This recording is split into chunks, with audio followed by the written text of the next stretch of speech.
Baik, selamat malam. Sebelumnya saya ucapkan terima kasih bagi teman-teman yang sudah hadir pada perkuliahan pertama ini pada mata kuliah Sistem Informasi Bisnis. Sebelum kita memulai perkuliahan pada malam hari ini, marilah kita berdoa menurut kepercayaan kita masing-masing. Berdoa dimulai.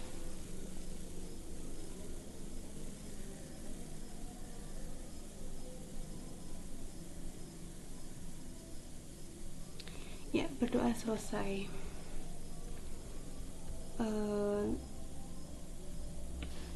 Baik.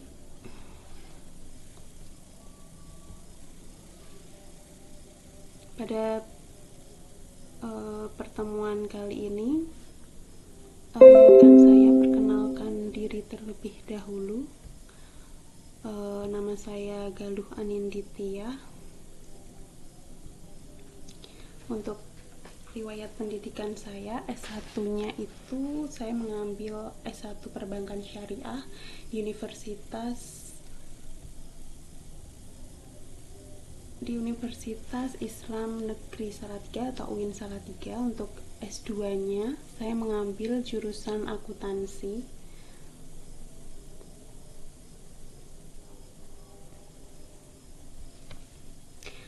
Untuk kontak person dan email bisa dilihat ya di layar laptop teman-teman sendiri.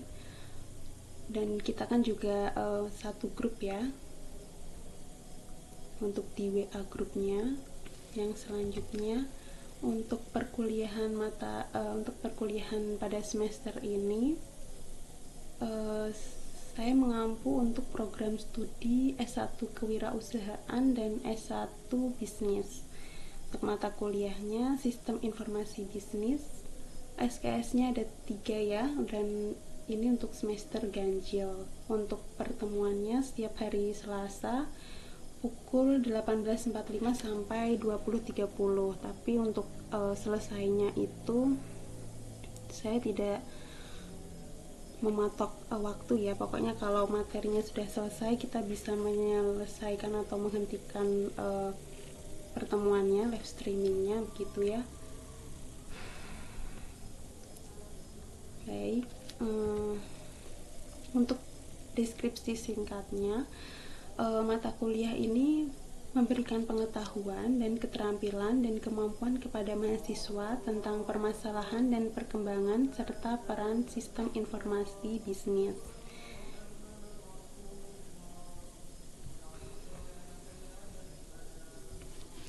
Mohon maaf bila saya terbata-bata, soalnya ini saya masih belajar juga terkait aplikasi live streaming ini ya. Baik, untuk capaian pembelajaran pada mata kuliah ini, itu yang pertama adalah dapat menguraikan permasalahan dan perkembangan sistem informasi bisnis. Kemudian yang kedua, dapat mengorganisasikan struktur sistem informasi bisnis. Kemudian yang ketiga, merancang proses pengambilan keputusan bisnis dengan pendekatan sistem. Kemudian capaian selanjutnya adalah membangun sistem informasi bisnis personal, kelompok, dan perusahaan dalam mengelola bisnis. Untuk silabusnya,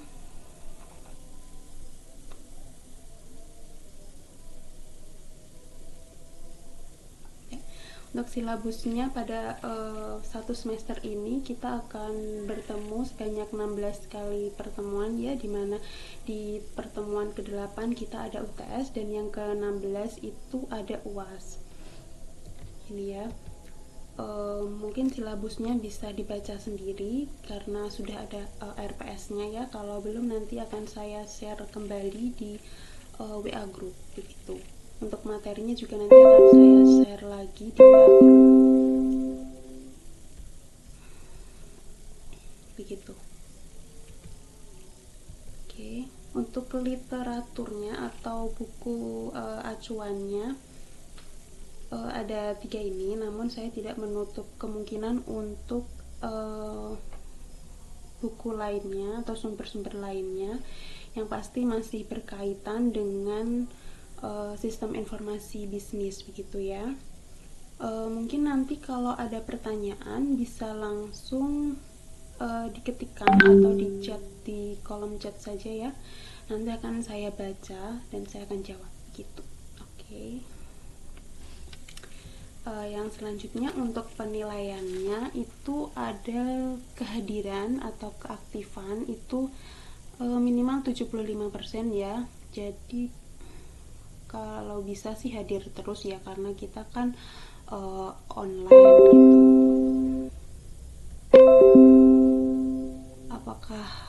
Apakah suara saya terdengar jelas?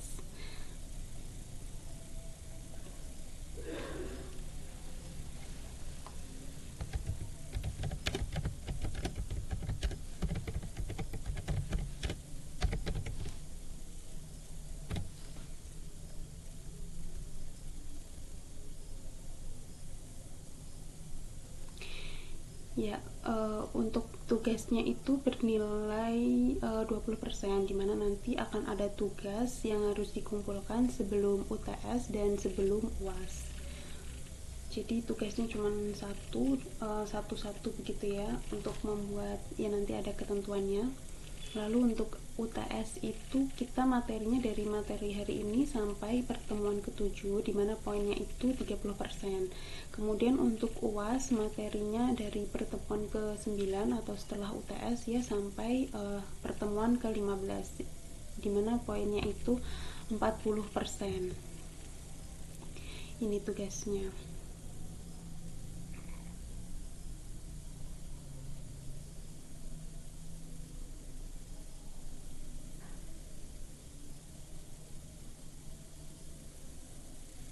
Untuk tugasnya itu membuat artikel. Untuk yang sebelum UTS contoh itu membuat contoh dari sistem informasi bisnis, dimana dikumpulkan sebelum pertemuan ke-7 atau sebelum pertemuan maksimal itu pertemuan ke-7 sudah dikumpulkan semuanya. Jadi kita UTS sudah tidak ada tugas. Kemudian untuk tugas yang setelah UTS itu silahkan memilih untuk membuat artikel, di mana artikelnya itu masih contoh penerapan ya dari sistem informasi bisnis personal, kelompok maupun perusahaan. Kalian memilih saja salah satunya dan dikumpulkan sebelum pertemuan maksimal pertemuan ke-15 atau sebelum sebelum UAS, maaf. Lalu ya pengumpulannya itu sebelum UTS maupun UAS. Lalu ketentuan lainnya itu cuman 2 halaman ya tugasnya. Fontnya Times New Roman, ukuran fontnya 12, spasinya 1,5. Untuk format filenya PDF saja. Dan untuk penamaannya sudah tertera ya, dan untuk tugasnya dikirim via Google Drive pakai link. Jadi pastikan Google Drive-nya itu aksesnya untuk semua, jadi tidak dibatasi begitu.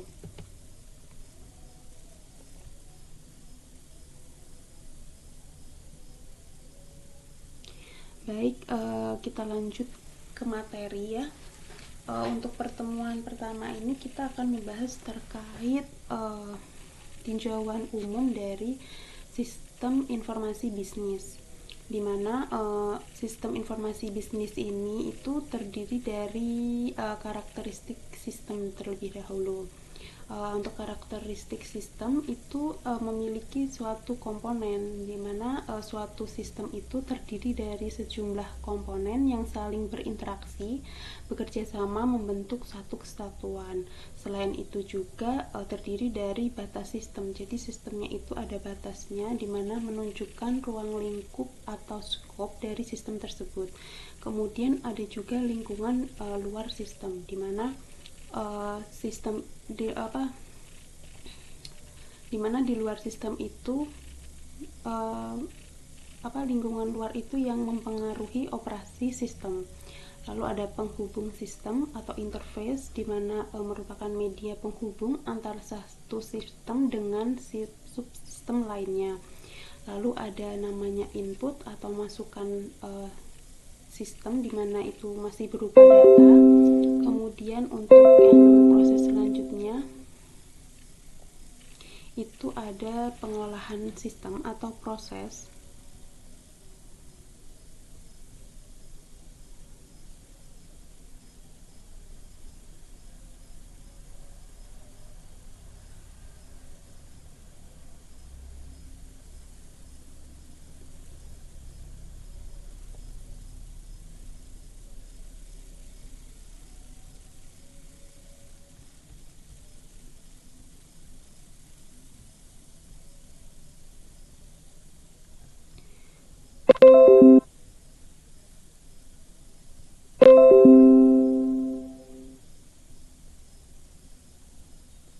Maaf untuk suaranya ya, kalau suara saya tidak terdengar, sepertinya memang koneksi internet saya yang mungkin agak lemah ya, karena saya berada di kaki Gunung Merbabu.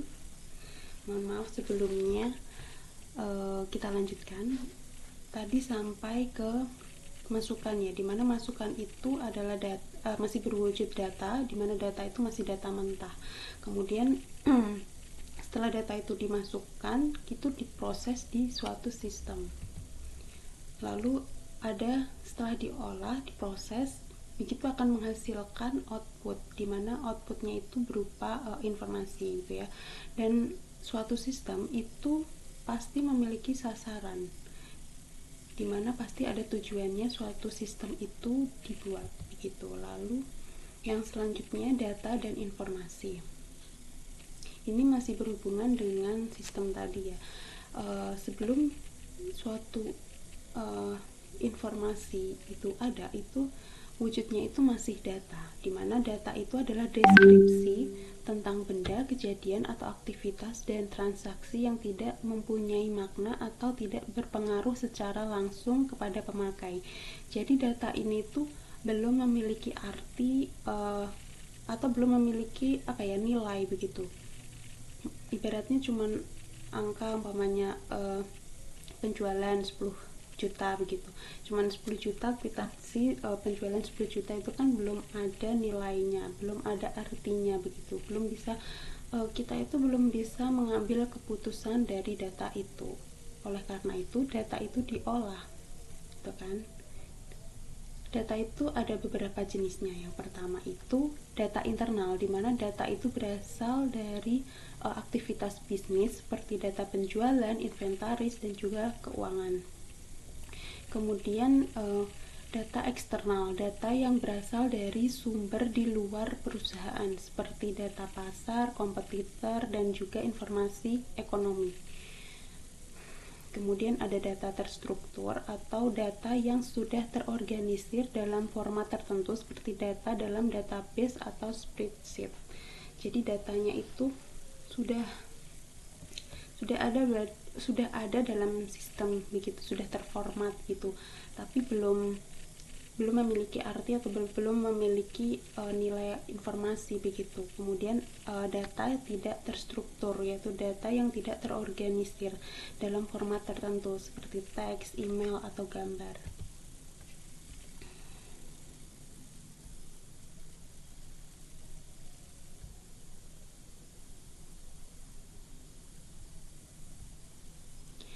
Kemudian informasi di sini memiliki beberapa definisi ya. Yang pertama itu dari Suwartini, di mana informasi itu adalah data yang sudah dianalisis sedemikian rupa sehingga dapat memberikan makna kepada yang memerlukan. Kemudian menurut Boy S, itu juga data yang telah diolah dan dianalisis secara formal dengan cara yang benar dan secara efektif sehingga hasilnya bisa bermanfaat dalam operasional dan manajemen. Kemudian menurut Dadan Sumarde, suatu hasil pengolahan data dalam bentuk agregat untuk menghasilkan pengetahuan atau kemampuan. Jadi bisa ditarik kesimpulan ya, bahwa informasi itu merupakan data yang sudah diolah sehingga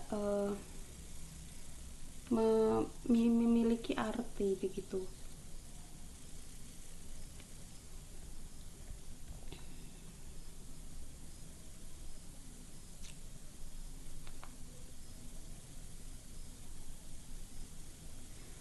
Oh, di dalam grup ada yang tanya ya untuk absensinya. Sebentar ya, saya juga belum paham masalahnya itu. Saya itu kesulitan untuk menambahkan materi untuk videonya seperti itu, dan saya tanya itu sama Bu Widya belum dibalas.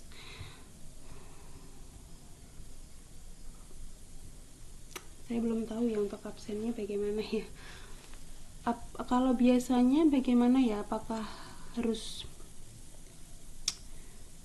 melihat video dari Siakat atau harus melihat video yang ada di YouTube itu juga bisa buat absen nggak ya?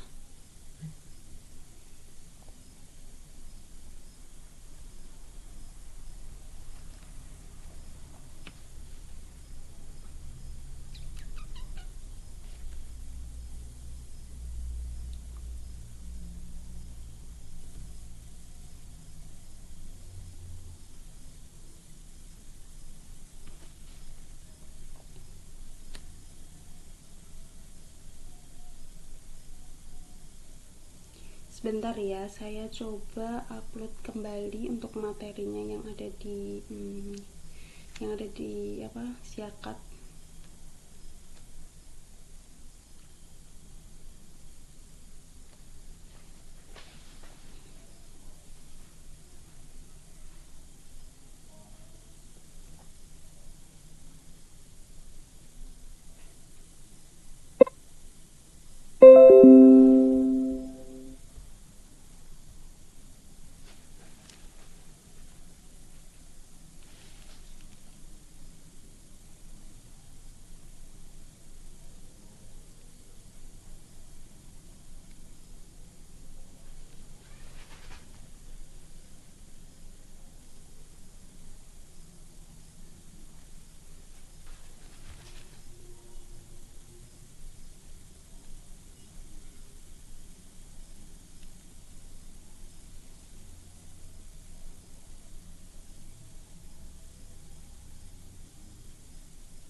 Atau untuk absennya bisa kalian komentar saja dulu ya di kolom chat ini. Siapa tahu nanti bisa menjadi bukti bahwa siapa yang hadir itu bisa dilihat begitu ya.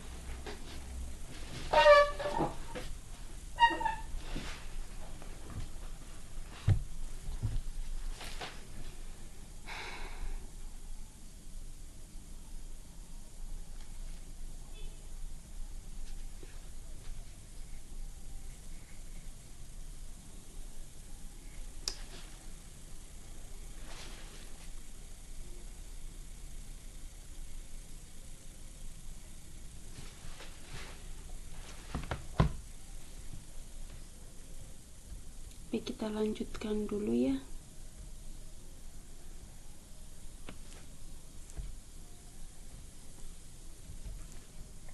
Ya, ini tadi ya prosesnya dari data sampai bisa menjadi sebuah informasi dan bisa menjadi suatu tindakan keputusan atau bisa memberikan keputusan bagi para pemegang kewenangan gitu ya.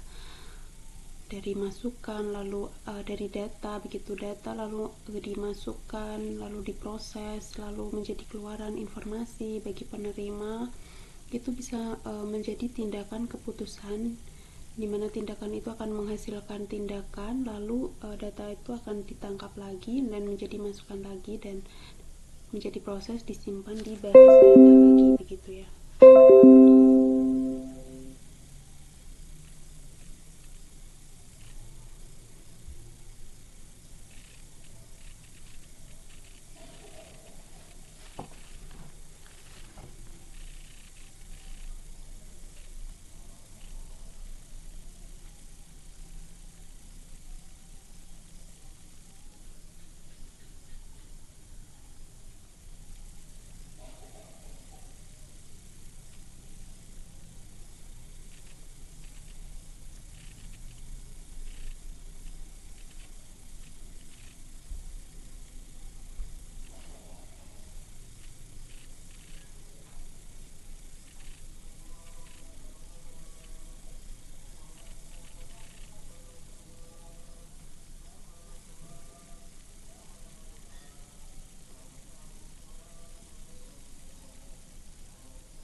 Baik, untuk informasi di sini memiliki beberapa ciri,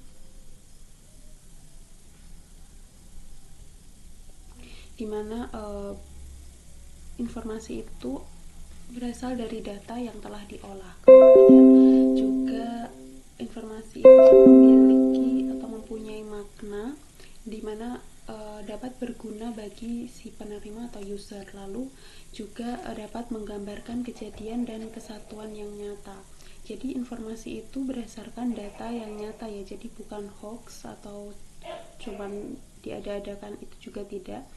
Jadi informasi itu benar-benar real, ada kejadiannya gitu. Lalu untuk tujuan tertentu, yaitu untuk pengambilan keputusan, di mana pengambilan keputusannya itu pun juga ada tingkatannya sendiri-sendiri begitu, ada dari stakeholder atau dari manajemen atau manajer begitu. Untuk operator juga keputusannya berbeda lagi begitu. Lalu informasi ini memiliki beberapa kualitas. Yang pertama itu adalah akurat, di mana informasi itu harus bebas dari kesalahan-kesalahan yang tidak bias atau menyesatkan. Jadi akurat ini berarti harus jelas mencerminkan maksudnya, jadi tidak ada kebohongan begitu ya. Lalu tepat waktu, tidak boleh terlambat, karena informasi usang itu tidak akan punya nilai lagi. Jadi seumpama kita membuat laporan keuangan, tapi untuk laporan keuangan di bulan Agustus umpama, tapi kita telat melaporkannya di bulan September, tentu itu sudah usang, sudah terlambat. Jadi untuk manajer itu juga nanti keputusannya akan berbeda lagi ya setiap bulan itu, karena kan penjualan maupun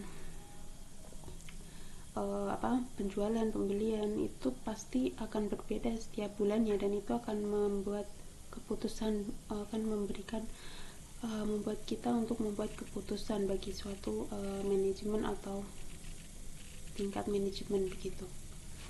Lalu yang ketiga adalah relevan, di mana informasi itu mempunyai manfaat bagi pemakainya sesuai dengan kebutuhannya. Ya seperti saya bilang tadi, bahwa pengambilan keputusan itu ada tingkatannya, di mana ada level atas, tengah, dan bawah begitu. Untuk yang atas tentu untuk stakeholder mungkin dengan laporan atau informasi gitu ya, informasi yang dilaporkan begitu, pasti mereka akan memiliki keputusan, membuat keputusan entah akan lanjut untuk berinvestasi atau menarik investasi dengan adanya laporan penjualan itu, entah itu meningkat atau menurun begitu. Untuk level yang bawah, untuk manajemen begitu ya, pasti mereka akan berpikir untuk pendapatan yang untuk penjualan yang meningkat, mungkin mereka akan berekspansi untuk membuat, untuk menambah cabang mungkin, atau untuk memperbanyak produksi gitu.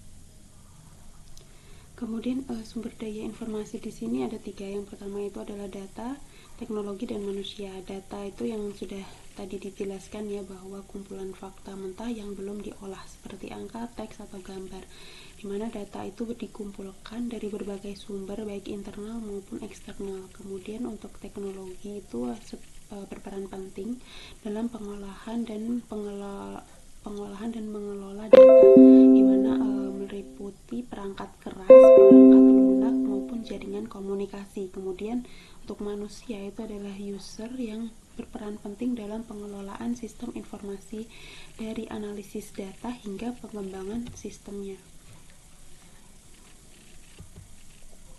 Sistem informasi ini ada beberapa model. Yang pertama adalah model hierarkis, di mana sistem informasi itu tersusun dalam hierarki dengan tingkat yang lebih tinggi untuk mengontrol tingkat yang lebih rendah. Kemudian ada model yang terdistribusi, data dan pemrosesan dibagikan di berbagai kolokasi, memungkinkan akses yang lebih luas dan efisiensi yang lebih tinggi. Kemudian ada model berbasis cloud atau sistem informasi yang dihosting di cloud computing ya, yang memberikan fleksibilitas dan skalabilitas yang tinggi.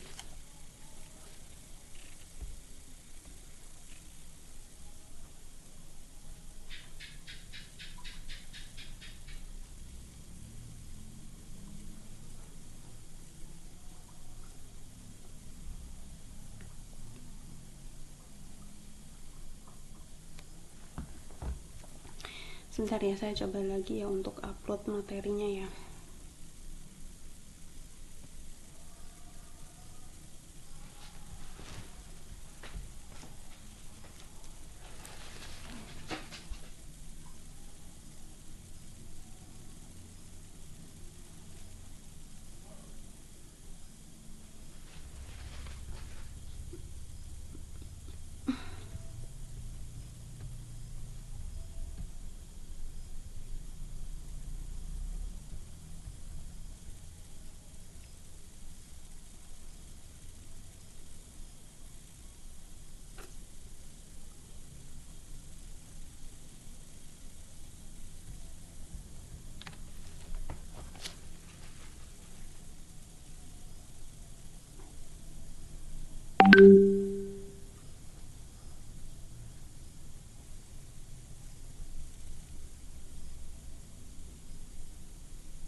Saya masih kesulitan, sambil jalan saja ya, kita lanjutkan dulu.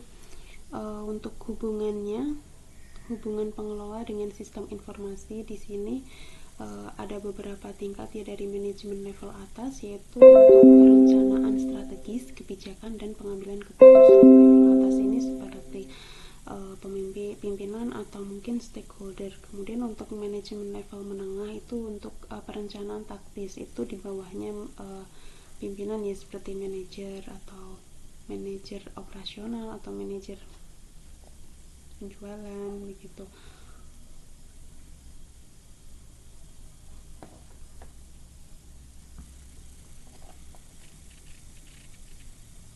Lalu untuk manajemen level bawah ini untuk perencanaan dan pengawasan operasi.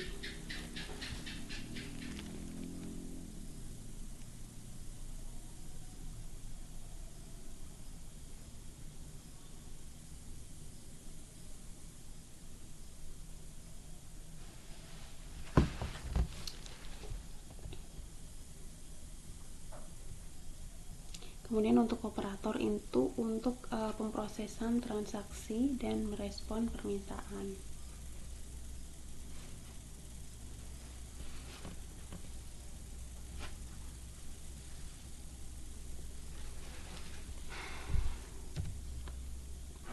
Jadi dapat disimpulkan ya bahwa sistem informasi secara teknis itu merupakan serangkaian komponen yang saling terkait untuk mengumpulkan atau mencari, memproses, menyimpan, dan mendistribusikan informasi untuk mendukung pengambilan keputusan dan kontrol dalam organisasi.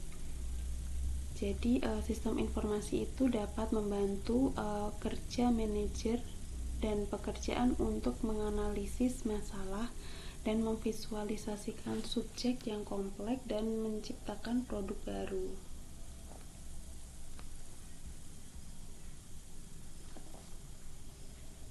Contoh dari sistem informasi itu ada seperti e-commerce, SAP, atau ERP.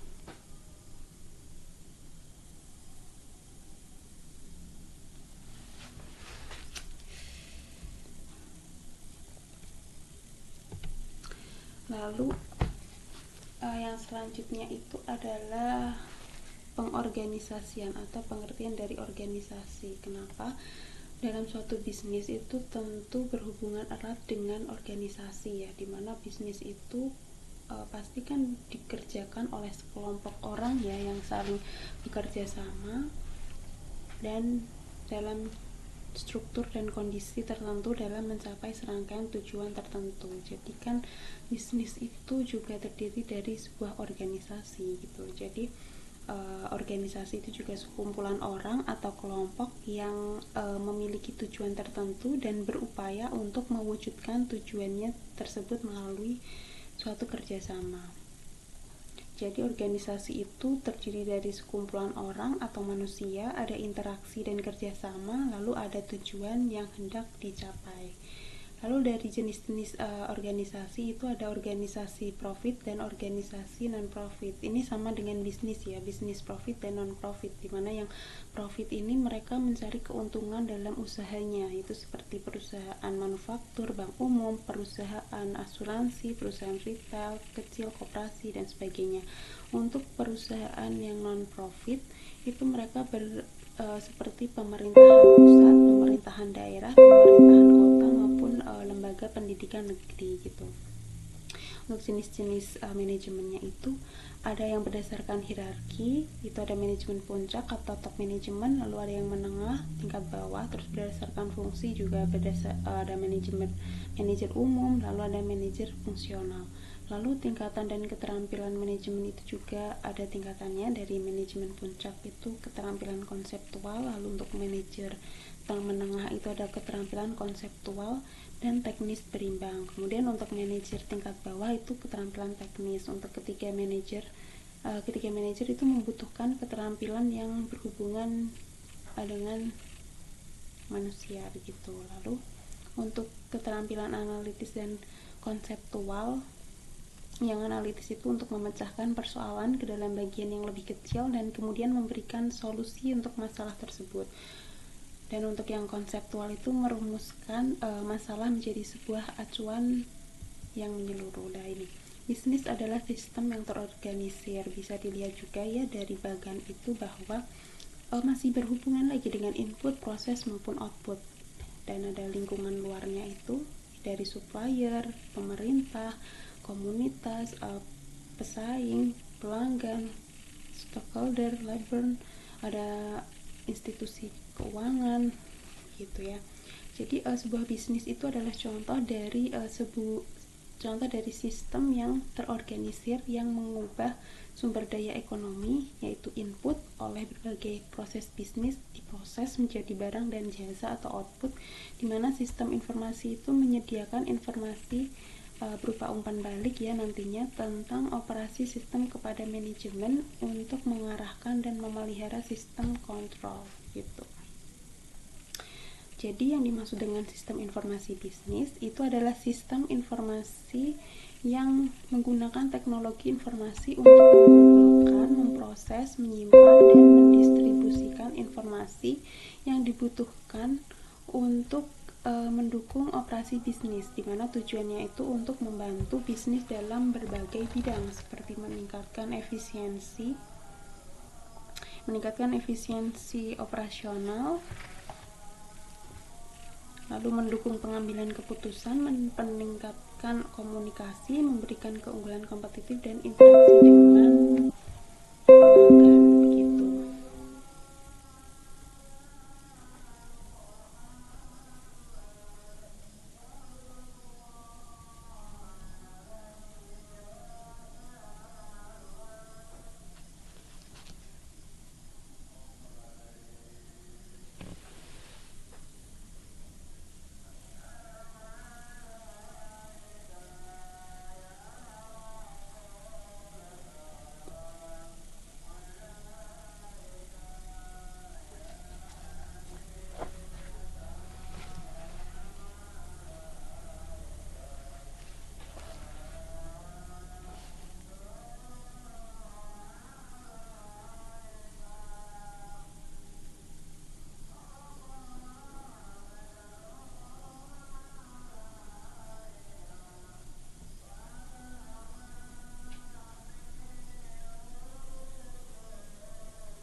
Untuk linknya mungkin nanti akan saya coba lagi ya untuk disiakat begitu.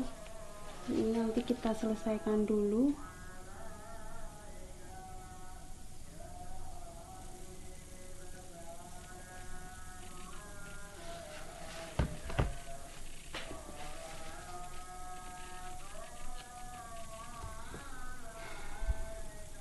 Baik, dari tadi kan saya bilang sistem informasi bisnis, tapi kok ya dibahas manajemen. Kenapa?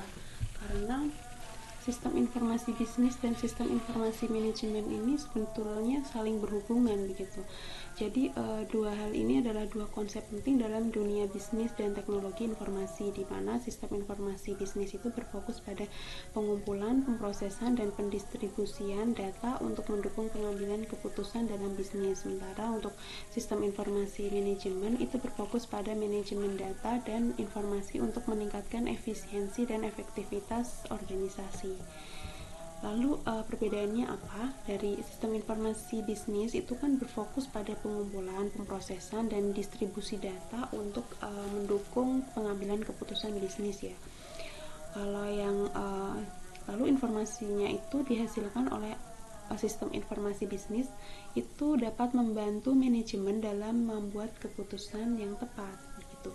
Untuk sistem informasi manajemen itu berfokus pada pengelolaan data dan informasi dalam organisasi untuk meningkatkan efisiensi dan efektivitas operasional, di mana SIM ini membantu manajemen dalam mengendalikan dan mengoptimalkan proses bisnis. Jadi kan kedua hal ini kan saling berkaitan ya. Nah, ini hubungannya sistem informasi manajemen dengan sistem informasi bisnis. Mereka itu saling ketergantungan begitu. Jadi SIM dan SIP ini itu saling terkait dan saling mendukung, di mana sistem informasi bisnis itu menyediakan data mentah yang diproses oleh SIM untuk menghasilkan informasi yang lebih bermakna. Kemudian untuk integrasi datanya itu, data yang dikumpulkan oleh SIB itu dapat diintegrasikan ke dalam SIM untuk mendapatkan gambaran yang komprehensif tentang kinerja bisnis. Lalu ada pengambilan keputusan, di mana informasi yang dihasilkan oleh SIM ini membantu manajemen dalam membuat keputusan yang tepat berdasarkan data yang akurat dan relevan. Lalu hubungan dari sistem informasi bisnis dan e-bisnis ini apa? Untuk e-bisnis itu mengacu pada kegiatan bisnisnya yang dilakukan melalui internet. Jadi e-bisnis ini mengandalkan teknologi informasi dan internet untuk melakukan transaksi dan kegiatan bisnisnya. Kemudian untuk sistem informasi bisnis itu memainkan peran yang penting dalam e-bisnis, di mana sistem informasi bisnis itu menyediakan data dan informasi yang dibutuhkan untuk mendukung berbagai aspek e-bisnis seperti penjualan online, manajemen inventaris, dan analisis pelanggan.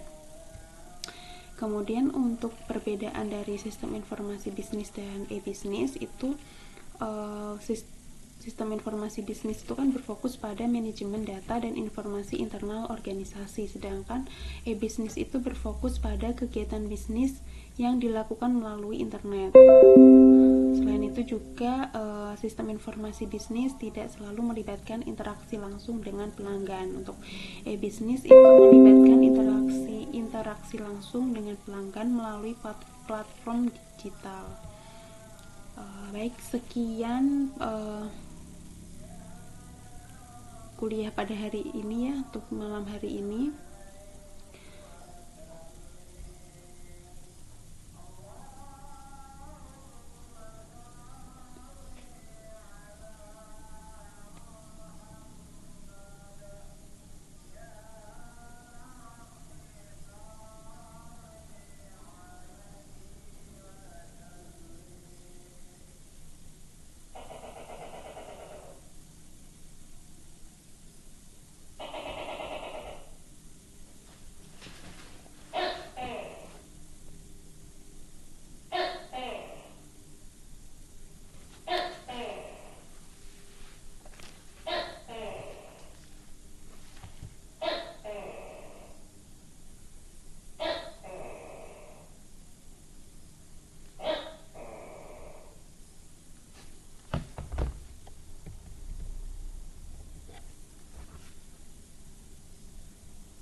Sekian ya untuk kuliah pada malam hari ini. Mohon maaf bila banyak gangguan begitu ya, dari sinyal yang terputus-putus, suara yang terputus-putus, dan juga video yang belum saya upload itu ya di Siakat. Saya akhiri dulu ya. Jadi untuk sisa waktunya saya usahakan untuk mengupload dulu, siapa tahu bisa absen untuk malam hari ini begitu ya. Jadi segera kita akhiri saja ya. Terima kasih yang sudah hadir menonton di YouTube maupun yang di YouTube gitu ya. Terima kasih sudah menonton dari awal sampai akhir. Mohon maaf apabila ada salah kata ataupun ada kata-kata yang kurang jelas ataupun materi yang belum jelas, karena ini juga saya kayak chaos gitu antara masalah di jaringan maupun masalah di Siakat ini yang terkendala, jadi saya tidak begitu konsen untuk mengajar gitu ya. Mungkin kita akhiri dulu ya. Terima kasih. Wassalamualaikum warahmatullahi wabarakatuh.